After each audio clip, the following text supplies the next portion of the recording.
Buen día, buenas tardes, buenas noches. Como dice el título del video, vamos a hablar un poco de lo que es el teorema de Pasch. El teorema dice que si tenemos una recta que intersecta el triángulo y no pasa por los vértices, esta recta va a intersecar al triángulo en exactamente dos puntos. ¿Cómo es esto? Bueno, podemos verlo con un ejemplo. En el triángulo celeste de la esquina podemos trazar una recta, así tal cual lo podemos observar, que cortan dos puntos al triángulo. Acá y acá. También podemos hacerlo en el triángulo rosado. Corta dos puntitos al triángulo. Alguien podría decirme, mira, dibujé esta recta con un triángulo y no lo intersecó. Por ejemplo, esta. O también podría decir, tracé una recta y lo corté en una sola vez al triángulo. Por ejemplo, este de acá. Bueno, habría que ver primero si se cumplen las condiciones del teorema. El teorema pide que una recta interseque al triángulo. Así que el primer caso no sería un contraejemplo. Y también la otra condición es que la recta no pase por ninguno de los vértices, por lo que quedan descartadas estas dos situaciones. Los ejemplos nos sirven para ver de qué trata el teorema, pero no son suficientes para verificar si siempre funciona. Por lo que un teorema tiene que estar acompañado de su demostración. Esta demostración va a quedar sujeta al lector y doy por finalizado el video. No, mentira. Para demostrarlo, primero debemos tener presente una serie de definiciones y conceptos que vamos a ir desarrollando en el video, así que ponemos una musiquita de fondo y arrancamos. El teorema trata de una situación con un triángulo, por lo que debemos preguntarnos, ¿qué es un triángulo? ¿Así medio filosófico? Más o menos, pero para definir qué es un triángulo, primero debemos pasar por otras definiciones. Entonces, primero definimos qué es un plano geométrico. Un plano geométrico es un conjunto que lo podemos llamar pi, cuyos elementos son los puntos y una familia de rectas en el cual se cumplen 5 tipos de axiomas. El primer tipo de axioma es el de enlace o incidencia. Son los 3 que voy a escribir a continuación y que voy a hacerlo en cámara rápida así no tardamos tanto tiempo.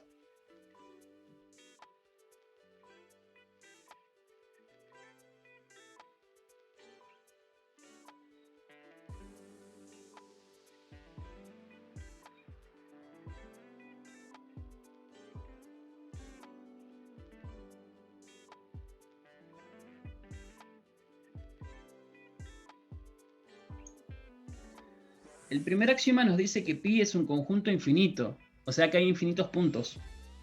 El segundo axioma nos define que las rectas son subconjuntos del plano, que no son vacíos ni tampoco son todo el plano, es decir, que tienen al menos un punto.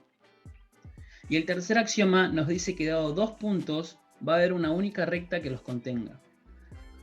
Como eso que a veces vemos como la recta que pasa por dos puntos, cosas de Euclides. El axioma 1,2 nos dice algo de las rectas, y de rectas podemos sacar la definición de segmento que vamos a necesitar. Así que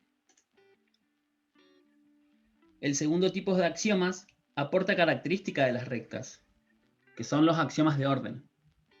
El axioma 2,1 nos dice que los puntos de las rectas están ordenados. Esto sería que si yo tengo una recta con un punto A, un punto B y un punto C, podemos decir de que A es menor que B es menor que C. Eso sería de que están ordenados, cumplen un orden. El axioma 2,2 tiene dos partes.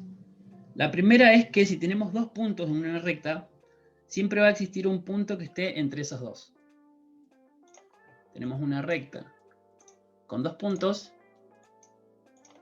punto A y el punto B. Entonces siempre va a haber un punto entre medio, que lo podemos llamar R. La segunda parte dice que si tenemos un punto de la recta, siempre va a existir un punto antes y un punto después de él. Por ejemplo, tenemos una recta con un punto A. Entonces vamos a tener un punto anterior que va a ser R y un punto posterior que va a ser S.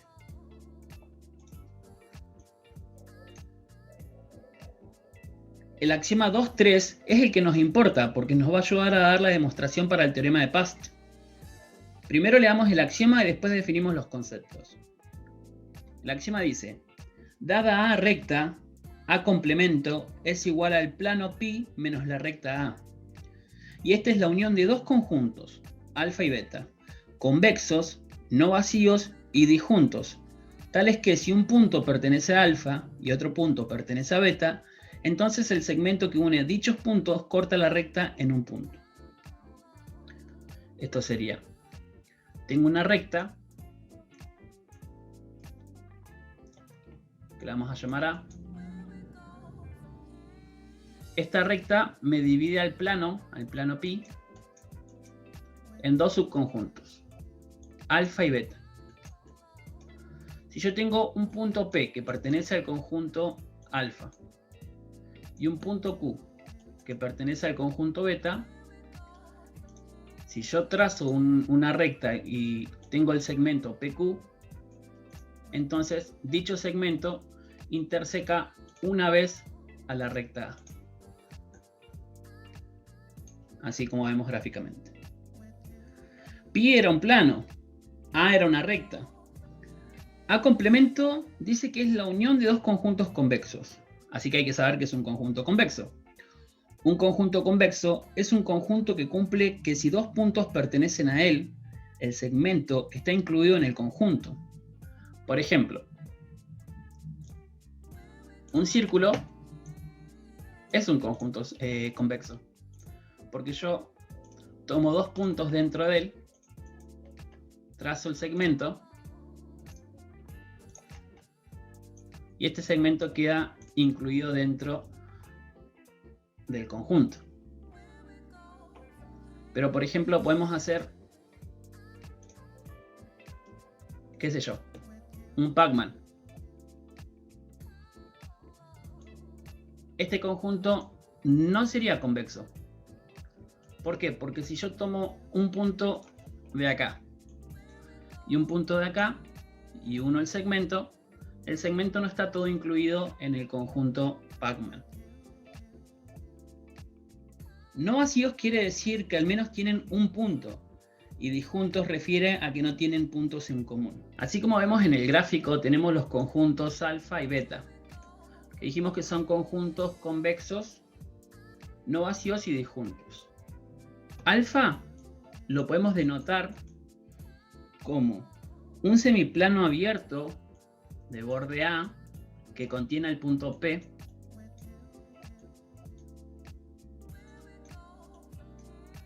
y beta lo podemos denotar como el opuesto de este semiplano. Sería el semiplano opuesto al semiplano de borde A que contiene el punto P abierto. El axioma dice que si unimos P con Q en un segmento, este corta la recta A en un punto, así como podemos ver en el gráfico. Ahora, una semirrecta entonces sería una parte de la recta que contiene a los puntos P y Q y que contiene a todos los puntos de la recta que están entre P y Q. Podríamos definirlo como todos los puntos S que están entre P y Q, agregando P y Q. Bueno, después de tanto texto, podemos por fin definir qué es un triángulo. Un triángulo es, dado tres puntos no alineados A, B y C, un triángulo es la unión de los segmentos formados con estos tres puntos. No alineados sería que no pertenecen los tres a la misma recta. Entonces, dado tres puntos A, B y C, un triángulo sería la unión de dichos segmentos AB, BC y el segmento AC.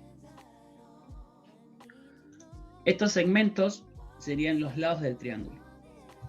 Por último, ya tenemos todos los ingredientes para cocinar nuestra demostración, por lo que vamos a demostrar. Teniendo R recta y ABC que forman un triángulo, supongamos que R interseca al lado AC del triángulo ABC en un punto P tal que P sea distinto de C y P sea distinto de A. Luego, sabemos que C pertenece al semiplano opuesto del semiplano de borde R que contiene el punto A, por axioma 2,3. Ahora bien, tenemos dos opciones: que B pertenezca al semiplano de borde R que contiene el punto A o a su semiplano opuesto. Supongamos que ocurre lo primero. Entonces AB pertenecen al semiplano RA. Y por lo tanto el complemento de RA intersección el segmento AB es el vacío. Como C pertenecía al semiplano opuesto, al semiplano de borde R que contiene el punto A, R interseca al segmento BC en un punto que llamaremos Q, por axioma 2,3 igual, que es distinto del punto P, pues la intersección del segmento AC con el segmento BC es el punto C, un vértice del triángulo, y tenemos que P era distinto de C. Así R interseca al triángulo solo en P y en Q.